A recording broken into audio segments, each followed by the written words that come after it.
News tag Kannada, ನಿಖರ, ನಿರ್ಭೀತ, ನಿರಂತರ. ಜೈನ ಧರ್ಮದ ಸಮುದಾಯದವರು ಇಂದಿನಿಂದ ಆಗಸ್ಟ್ 27ರವರೆಗೆ ಪರ್ಯುಷಣ್ ಮಹಾಪರ್ವ ಹಾಗೂ ಸಂವತ್ಸರಿ ಮಹಾಪರ್ವ ಆಚರಿಸುತ್ತಿದ್ದು, ಜೊತೆಗೆ ಶ್ರಾವಣ ಮಾಸ ಹಾಗೂ ಗಣಪತಿ ಹಬ್ಬಗಳು ಸಹ ಇದ್ದು, ಈ ದಿನಗಳಲ್ಲಿ ಮಾಂಸದ ಅಂಗಡಿಗಳನ್ನು ಬಂದ್ ಮಾಡಿ ಎಂದು ಜಮಖಂಡಿಯ ತಹಶೀಲ್ದಾರ್ಗೆ ಮನವಿ ಸಲ್ಲಿಸಿದರು.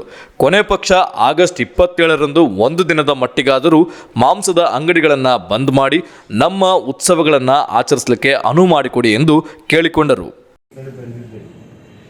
ಎಲ್ಲ ಕಡೆ ನನ್ನ ತಿಳುವಳಿಕೆ ಪ್ರಕಾರ ಒಂದು 8 ಸ್ಟೇಟ್ದೊಳಗೆ ಏನು ಮಾಡ್ತಾರೆ, ಆ ದಿವಸ ಈ ಸ್ಲಾಟರ್ ಹೌಸ್ ಅದು ಬಂದಿದೆ ಅಂದರೆ ಅಹಿಂಸಾ ಪರಮದವ್ರು ನಿಮ್ಗೆ ಗೊತ್ತಿಲ್ಲ. ನಾನೇನು ಅದು ಹೇಳೋದು ಅವಶ್ಯಕ. ಅದಕ್ಕೆ ದಯಮಾಡಿ ನಾವು ನಿಮ್ಗೆ ವಿನಂತಿ ಮಾಡ್ಕೊಳ್ಳಿ. ಅಂದರೆ ಆ ಮಹಾರಾಷ್ಟ್ರದ ಒಂದು ಕಾಪಿನೂ ತಂದಿರೋ ಒಂದು ಗೆಜೆಟ್ ಅವ್ರು ಇದು ಮಾಡಿದ್ರಿ, ಅವು ಮಹಾರಾಷ್ಟ್ರ ಅದೊಂದು ಐತ್ರಿ. ನಿಮ್ಗೊಂದು ಅರ್ಜಿ ನಾವು ಗಣೇಶ ಚತುರ್ಥಿನೂ ಆ ದಿವಸ ಇದೆ. 2 ಜೈನ ಆ ದಿವಸ ಒಂದು ಸ್ವಲ್ಪ ಈ ಮಾಂಸಾಹಾರಿ ಸಮಾಜ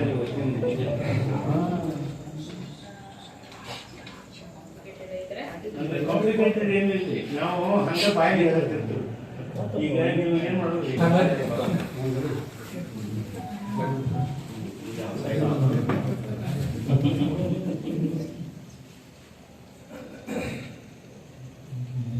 ಇನ್ನಿತರ ಸುದ್ದಿಗಳಿಗಾಗಿ ಕೂಡಲೇ ಸಬ್ಸ್ಕ್ರೈಬ್ ಮಾಡಿ ನ್ಯೂಸ್ ಟ್ಯಾಗ್ ಕನ್ನಡ.